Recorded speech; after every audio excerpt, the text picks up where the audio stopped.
Ang Bacoor ay isang makasaysayang bayan sa lalawigan ng Cavite. Bahagi ito ng unang distrito ng nasabing lalawigan. Ang bayang ito ay may sukat na 52.4 na kilometro kwadrado na nasa timog silangang baybay ng Looc ng Maynila at nasa hilagang kanluran ng lalawigan ng Cavite.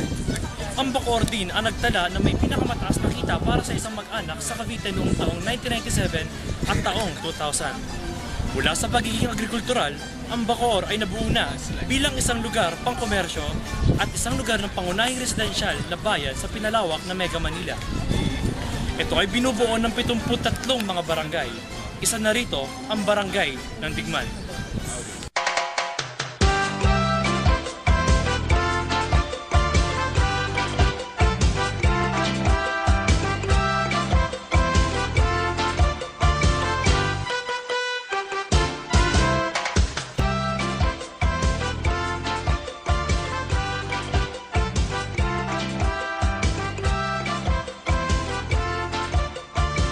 Digman ay isang maliit na parte lamang ng kabuuang bayan ng Bacoor. Ngunit hindi natin makakaila na ang Digman ay sadyang bantog na dahil sa mga samot-saring kagandahang kultura ang matatagpuan dito.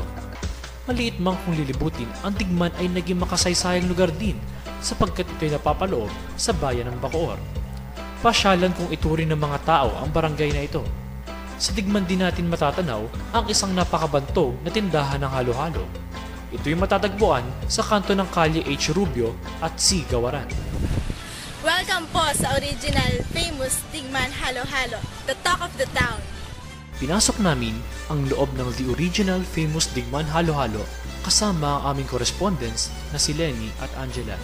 Kami ay mapalad na pinatuloy at nabigyan ng pagkakataon na makapanayam si Mr. Bernard Cuevas, ang may-ari ng nasabing negosyo.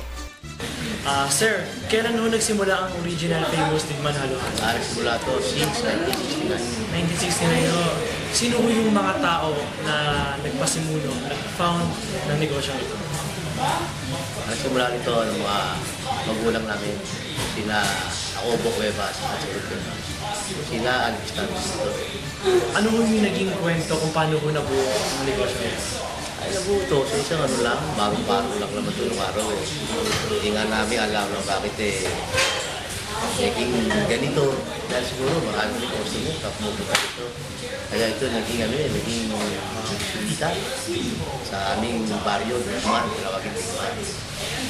Sa dinami-dami ho ng pwedeng inegosyo, bakit itong halo-halo ang inyong pinili? Ang pinili ho ng inyong mga mag-isip? Kasi ito, paborito na eh. Kasi nung way back na mga panahon ng apo, nagtitinda na sila ng halo-halo.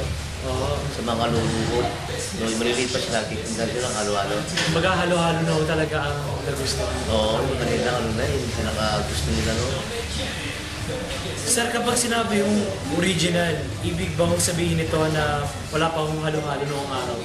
Hindi, ano na rin, halo-halo nung araw. Kaya lang, konti ang mga sa nung araw. Ano ang... Paano ho nasabing original halo-halo? Ano dito? Kasi nung araw kasi, konti pa noon.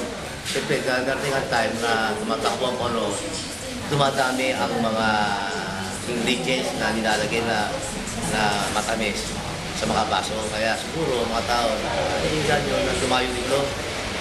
Siguro may nakakapagsabi na masarap ang halo-halo sa Digman. Kaya dumadami ngayon. Kalidad ho talaga sa kayo. Oo, dumadami ngayon ang customer namin. Siguro sa mga kaperan, sa mga kaibigan, mag-anak. Hanggat naging sikat na ho. Isikat ngayon ito. Basta pinakapiglang ano to, ng malakas na kami nito, mga summer rock. Every year, basta summer. Kasi mainit yun eh, summer. Tawag Parang dadayo yun. Dahil talaga, mainit. O sir, anong meron ang original Digman na halo-halo na wala yun? Kasi hindi ko sabi. Ano yung pinakasikreto? Ito, ano eh. Built ingredients yung makikita mo sa estante. Sa iba, wala niya. Kumbaga dito lang ako Oo, dito lang makikita. Matitest lang yung label. Lahat ng ingredients. Hindi alagay sa ano-ano. Makikita mo dito sa Digman. Sir, dahil naging sikat at bantog na itong halo-halo dito sa Digman, may mga pagkakataon ba po na may mga artista, mga iba't ibang mga personalidad na bumisita dito? Marami. Sila sina Ika Ocampo, si Bernadette Zambrano, si Jessica So. At nakapalagay pa kami sa TV, kagaya lang unang hiring na imbita kami doon. Napapasama kami sa bagong balita. Doon kami napapasama kayo sa mga ganong imbita ng mga silang television.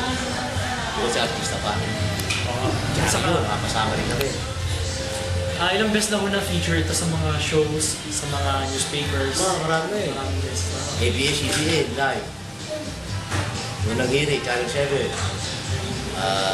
Channel 11 sa Pinaka.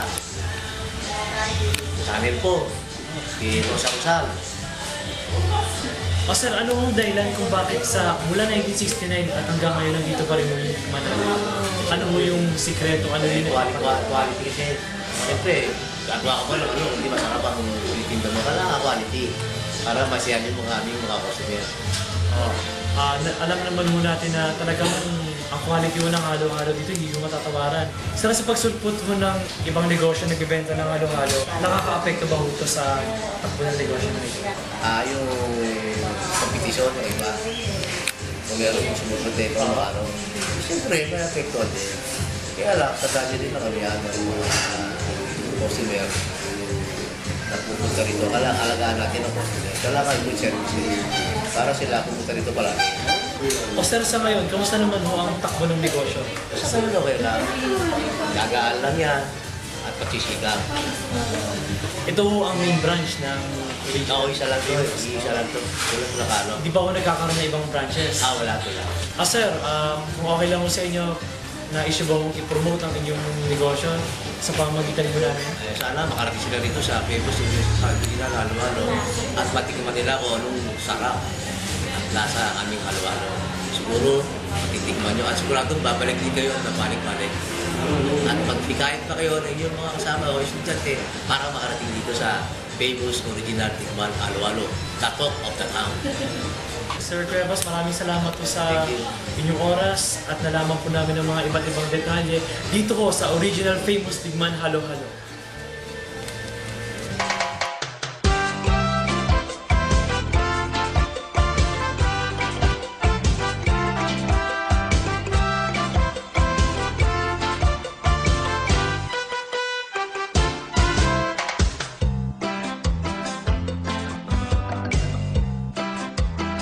Naisagawa rin po namin na hingian ng opinyon ang ilang customers ng Original Famous Tikman Halo-halo. Karamihan po sa kanila ay sadyang nasarapan nga at nalamigan sa unang tikim pa lamang ng bantog na halo-halo. Good afternoon po. Kamusta naman po yung lasa ng halo-halo? Ay iba, kasi napakain nilang sound nila eh. Hindi ka mukha dun sa iba na konti lang at saka mura. Ang mura para sa Saka masarap. Mapalad tayong mga Pilipino sapagkat umaapaw ang ating kultura ng mga bagay-bagay na karapat-dapat na bigyang pansin at ipagmalaki. Proud to be Pinoy, ika nga. Ako po, si Paul Jacob Enriquez. Bayang Cavite, aking mahal, laging patnubay ng may kapal. Sa yakap mo ay langit ang buhay at laging makulay. May isang siglo nang nagdaan, bayan mong kawitan kung saan ay sinilang ang kalayaan, ang lahat ay nagdiwan.